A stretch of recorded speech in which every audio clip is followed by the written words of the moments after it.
Écoutez, bonjour et bienvenue. On démarre le premier workshop de la journée. Moi, je suis Virginie. Et moi, Raphaël. On va vous proposer un petit jeu. Je vais vous proposer de vous lever et de vous mettre en binôme. C'est pour se mettre en énergie et puis faire fonctionner un peu nos méninges. Vous allez voir, c'est facile. Il suffit de compter jusqu'à 3. Donc, vous vous mettez en binôme, face à face. Allez-y, rentrez. Donc je propose de se mettre en binôme, en face à face, et il y en a un qui va dire 1, celui qui est en face va dire 2, et le premier va dire 3. Fastoche, à tour de rôle.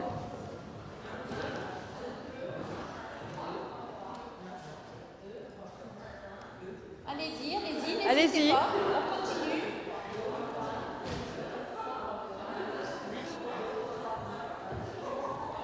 Mettez-vous en binôme, Non. mais là, vous êtes à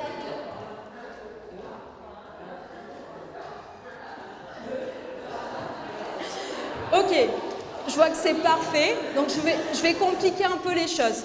Donc on va garder le 1, par contre le 2, il va taper des mains. Et ensuite on reprend avec le 3 normal. Ok ?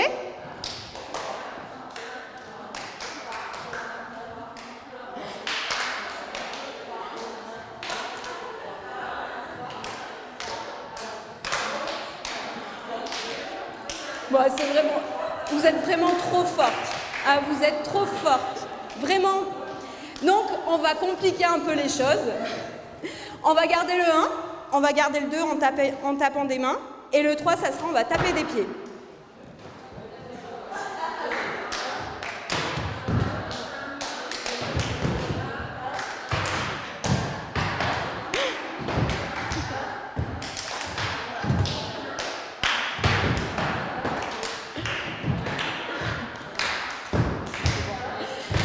Merci.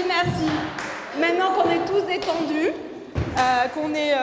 qu'on a une bonne énergie, je pense, maintenant on a axé sur une bonne énergie. Donc on va vous présenter les 8 étapes pour réussir votre changement de vie et atteindre le succès. N'hésitez pas, installez-vous pour les personnes qui viennent d'arriver. On a juste un petit exercice d'échauffement des méninges pour se mettre en forme. C'est le début de la journée. Vous avez besoin de moins d'énergie parce qu'il y a une grande journée qui vous attend. Donc n'hésitez pas à rentrer à vous installer. Donc effectivement, nous on va vous parler des 8 étapes pour réussir votre changement de vie et atteindre le succès. Virginie et moi, nous sommes coachs certifiés depuis plusieurs années. Mais avant ça, nous aussi, on a eu une autre vie. Et notamment, moi j'étais chef de projet dans les collectivités territoriales et sur les quartiers populaires. Et mon travail était de faire en sorte que l'ensemble des partenaires et des acteurs qui interviennent sur ces quartiers améliorent leur vie et qu'on puisse proposer des projets qui correspondent à leurs attentes. C'était un métier hyper passionnant, mais finalement très stressant, parce que j'étais soumise à des pressions, à la fois politiques par les élus, mais aussi des habitants qui avaient des idées très arrêtées sur ce qu'ils avaient envie ou pas sur les quartiers, et aussi des professionnels qui intervenaient et qui étaient débordés. Et il fallait que je fasse en sorte que tout ce petit monde-là s'entende et avance en même temps. Donc j'avais beaucoup de pression. C'était un métier passionnant, mais également j'ai passé beaucoup de temps et j'avais l'impression de ne plus passer de temps avec ma famille. Et notamment, j'avais beaucoup de mal à équilibrer vie familiale et vie professionnelle. De mon côté, je suis une ancienne RH, enfin j'étais une ancienne RH, donc maintenant reconvertie. Mon métier c'était le recrutement, la mobilité interne. Et en fait, plusieurs années ont passé et je trouvais vraiment plus de sens à mon travail, ou en tout cas, j'avais envie d'aller plus loin, mais surtout, je ne savais pas dire non. J'avais perdu toute confiance en moi. Et du coup, je ne me trouvais pas assez diplômée, pas assez ci, pas assez ça. Donc il fallait que ça change, que ça bouge. Quand on s'est rencontré avec Virginie, il y a 3 ans, on s'est raconté nos différents parcours pour arriver aujourd'hui comme coach. Et on s'est dit pourquoi ne pas essayer de modéliser les étapes par lesquelles on était passé pour pouvoir transmettre et accompagner d'autres personnes qui passent par ces étapes. C'est donc ce qu'on va vous proposer aujourd'hui. Donc dans ce changement, il y a 3 axes à prendre en considération. Donc le premier, c'est remettre du sens, en fait, pour connaître la direction vers laquelle on souhaite aller. Ensuite, c'est reprendre du plaisir pour garder la motivation dans le temps. Ensuite, c'est atteindre le succès pour être fier de soi et continuer à avancer. Et donc, pour y arriver, on vous propose 8 étapes. La première étant de poser l'état des lieux. Tel un GPS, même qu'il soit très sophistiqué, il ne pourra pas vous amener à un point B si vous ne lui indiquez pas votre point de départ. Pour nous, c'est la même chose. Il est essentiel, à un moment donné, de se poser et de se dire où j'en suis dans les différents domaines de vie, que ce soit professionnel, mais aussi familial, amoureux, social, pour moi. Voilà, une des clés essentielles. La deuxième étape, c'est fixer le cap. Donc c'est important de savoir d'où on part, mais surtout important de savoir où on veut arriver. Pour ça, il y a plein de techniques pour le faire. Là, vous voyez en face de vous, c'est un tableau que j'ai réalisé, que j'ai rêvé et que j'ai matérialisé.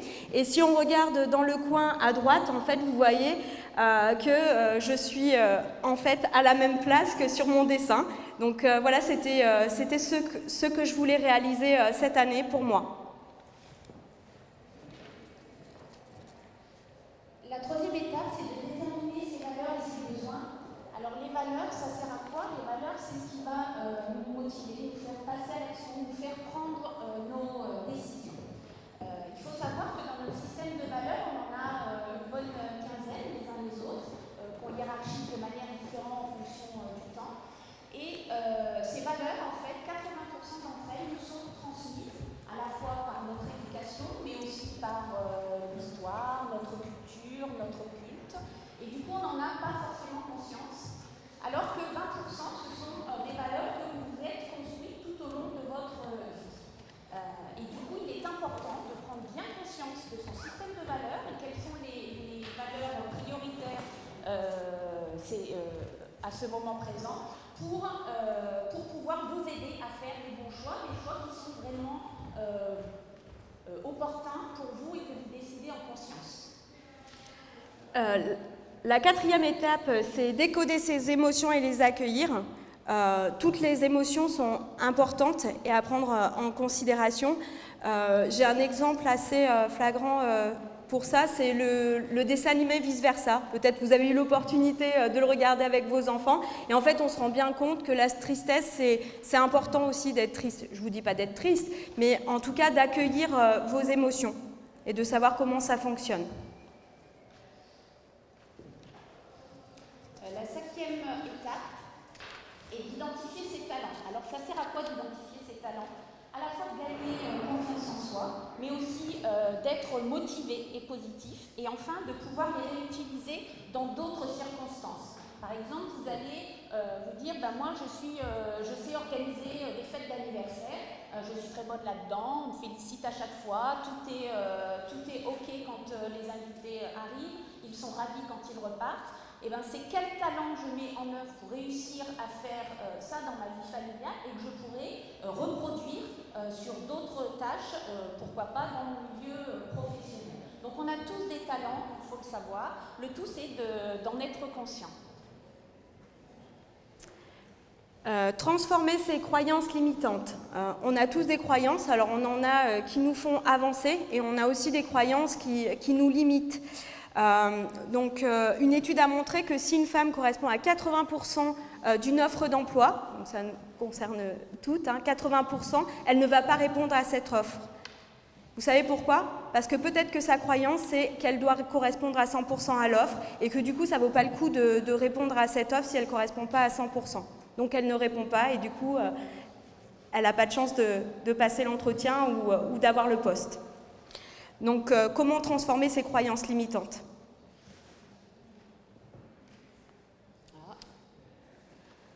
La septième étape, c'est de communiquer autrement. Quand vous regardez cette image, je ne sais pas ce que vous voyez. Est-ce que vous voyez un 6 ou un 9? Il n'y a pas de bonne ou de mauvaise réponse en fait. Peu importe, cela dépend de l'endroit où l'on se situe et on peut voir un 6 ou un 9.